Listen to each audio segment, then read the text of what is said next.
وہ الفاظ جو سیدنا مہر علی شاہ صاحب رحمۃ اللہ علیہ کے امکان خطا کے الفاظ کی تشریح میں بولے گئے، اور اس پر یہ کہا گیا کہ یہ تو 14 صدیوں میں کسی نے کہا ہی نہیں، اور یہ اتنا بڑا جرم ہے، اور یہ ہے اور وہ ہے۔ اس پر ابھی میں نے اکابر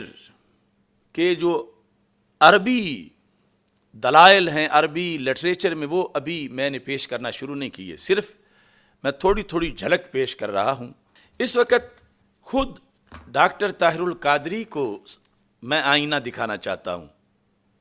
اگر کہیں دنیا کے کسی کونے میں، کسی ٹھنڈے دیش میں وہ دیکھ رہا ہے تو یہ دیکھے، یہ اس کی کتاب ہی میرے ہاتھ میں ہے، یہاں میں نے نہیں چھاپی۔ جلد نمبر 6 ہے سیرت الرسول صلی اللہ علیہ وسلم کی۔ اس کا جو 603 صفحہ ہے وہ بھی اوریجنل ہے، ہم نے اپنی طرف سے نہیں لگایا۔ اب اس میں یہ لکھا ہے کہ یہ کس کی تصنیف ہے۔ ظاہر ہے کہ ہم یہ عذر قبول نہیں کریں گے کہ بعض اسٹوڈنٹس نے لکھا تھا اور میں نے نظر ثانی نہیں کی تھی اور یہ ہو گیا تھا، تو ایسا تو یقیناً کوئی عذر پیش نہیں کیا جائے گا۔ باغ فدق کے مسئلے پر صفحہ نمبر 602 میں، لما ماردت فاطمہ تو رضی اللہ تعالی عنہا عطاہا ابو بکر الصدیق رضی اللہ تعالی عنہ، کہ جب سیدہ طیبہ طاہرہ رضی اللہ تعالی عنہا رسول اکرم نور مجسم شفیع معظم صلی اللہ علیہ وسلم کے وصال کے بعد بیمار ہو گئیں، تو سیدنا صدیق اکبر رضی اللہ تعالی عنہ عیادت کے لیے تشریف لے گئے۔ یہ سنن کبریٰ کی جو حدیث ہے وہ انہوں نے ذکر کی، جس کے آخر میں یہ حتی رضیت، یہاں تک کہ سیدہ طیبہ رضی اللہ تعالی عنہ راضی ہو گئیں۔ اس حدیث کو درج کرنے کے بعد جو لفظ یہاں لکھے ہوئے ہیں، آپ کو وہ سکرین پہ بھی نظر آ رہے ہیں، لکھا ہے کہ درجے بالا حدیث سے یہ واضح ہے کہ حضرت فاطمہ الزہرا رضی اللہ تعالی عنہا کو وقتی طور پر جو معمولی سی غلط فہمی ہوئی تھی، معمولی سی غلط فہمی ہوئی تھی، حضرت ابو بکر صدیق رضی اللہ تعالی عنہ جب ان کی عیادت کے لیے ان کے گھر گئے تو یہ معمولی سی غلط فہمی فوری طور پر دور ہو گئی۔ یہ کسی رافضی کا رد نہیں کر رہے، یعنی اس کا جواب دیں جس طرح پیر میر علی شاہ صاحب رحمۃ اللہ علیہ نے رد کے اندر وہ الفاظ لکھے، لیکن ایک مسئلے کی وضاحت ضرور پیش نظر ہے، اور یہاں حضرت فاطمہ رضی اللہ تعالی عنہا کی طرف نسبت خطا کی نہیں کی گئی، خطا سے بڑے لفظ کی گئی ہے۔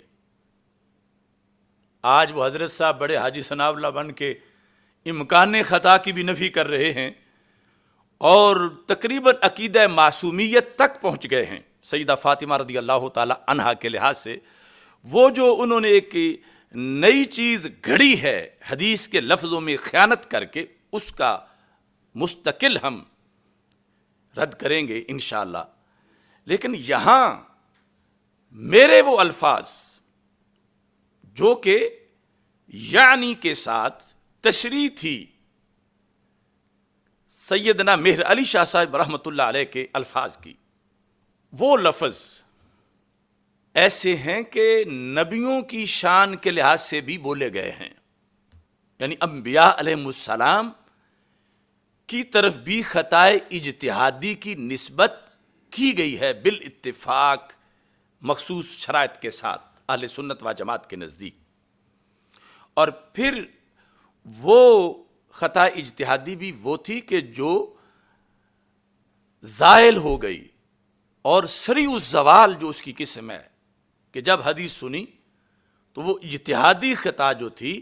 اس کے لحاظ سے کیا کیا کہ سر تسلیم خم کر لیا۔ اب یہاں یہ سیدہ طیبہ رضی اللہ تعالی عنہا کے کھاتے میں غلط فہمی ڈال رہا ہے کہ ان کو غلط فہمی ہوئی، تو ناظرین توجہ کیجئے، ایک ہے خطا فی الاجتہاد اور دوسری ہے خطا فی الفہم۔ خطا فی الفہم کو اردو میں اس نے چونکہ خطا کا غلطی سے ترجمہ کیا تو پھر غلط فہمی کہا جاتا ہے، خطا فی الفہم۔ خطا فی الاجتہاد کا تو شریعت میں درجہ ہے، خطا فی الاجتہاد عیب نہیں،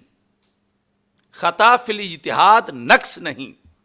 اور خطا فی الاجتہاد تو مجتہد کے شایان شان ہے، اور دوسری طرف غلط فہمی تو فہم کیا ایک معاذ اللہ قصور ہے؟ سجدہ کے لحاظ سے نہیں، عام لوگوں میں جب اس وقت کہا جائے، ایک طالب علم سبق سنانے گیا، استاد نے اور پوچھا، اس نے جواب اور شروع کر دیا، تو جب استاد نے جھنجھوڑا تو کہتا مجھے غلط فہمی ہوئی ہے۔ کوئی کسی سے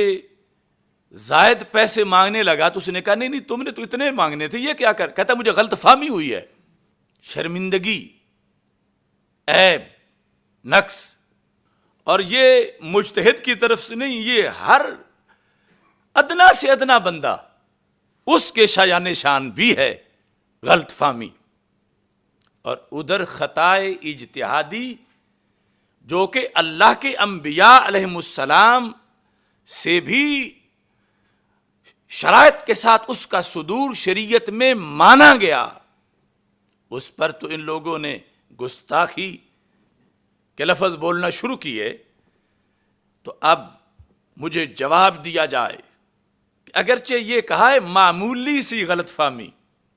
مگر غلط فہمی تو ہے نا، یہ خطا فی الاجتہاد نہیں، یہ خطا فی الفہم ہے۔ خطا فی الاجتہاد پر ایک نیکی ملتی ہے، خطا فی الفہم پر نیکی نہیں ملتی۔ خطا فی الاجتہاد جو ہے وہ عیب نہیں، خطا فی الفہم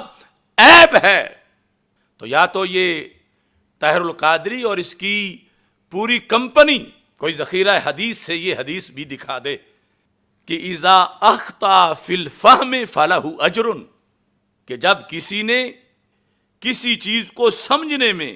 غلطی کی، یعنی غلط فہمی کسی کو ہوئی تو اس کو اجر ملے گا۔ پورے ذخیرہ حدیث سے ایسی حدیث لے آئیں۔ تو پھر ہمیں یہ تانے دے رہے تھے کہ گلشن سے ایک کلی کیوں مرجھائی ہے اور ادھر پورے گلشن پہ حملہ، اور جبکہ ہمارے دلائل ہیں کہ یہاں تو کلی پہ بھی حملہ نہیں ہوا، چونکہ حدیث ہم پیش کر رہے ہیں، اور اس حدیث کے تحت 14 صدیوں کے ائمہ کی آراء ہیں، ان کے فتوے ہیں، میں پیش کروں گا انشاءاللہ۔ اور یہ جو کچھ اس شخص نے لکھ دیا ہے غلط فہمی،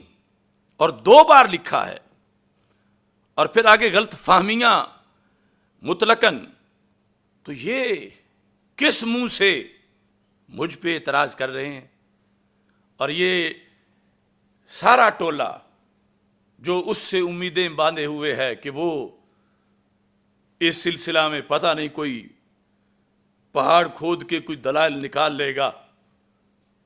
نہیں، 14 صدیوں کا اہل سنت کا جو عقیدہ ہے اللہ کے فضل سے اس پہ میں پہرا دے رہا ہوں، اس مسئلے میں بھی جیسے کہ دیگر موضوعات پر۔ آئینہ دکھایا آج ڈاکٹر طاہر القادری کو کہ اپنی کتاب دیکھو اور اس کے اندر یہ تم نے سیدہ کے آداب کے خلاف جس کی واضح طور پر جو تانے بانے جو ہیں وہ گستاخانہ اور تنقیص کے مفہوم سے ملتے ہیں، ایسا کیوں کیا گیا؟ گزشتہ دنوں اس نے مسئلہ باغ فدق اور خطا کے موضوع پر جو کہا وہ ایک مستقل اس کا بڑا بھرپور رد ہے، اور جو اس نے خیانت کی الفاظ کے مفاہیم کے لحاظ سے انشاءاللہ بہت جلد وہ سامنے لائیں گے۔ بے گناہ بے خطا سیدہ زہرا طیبہ طاہرہ رضی اللہ تعالی عنہا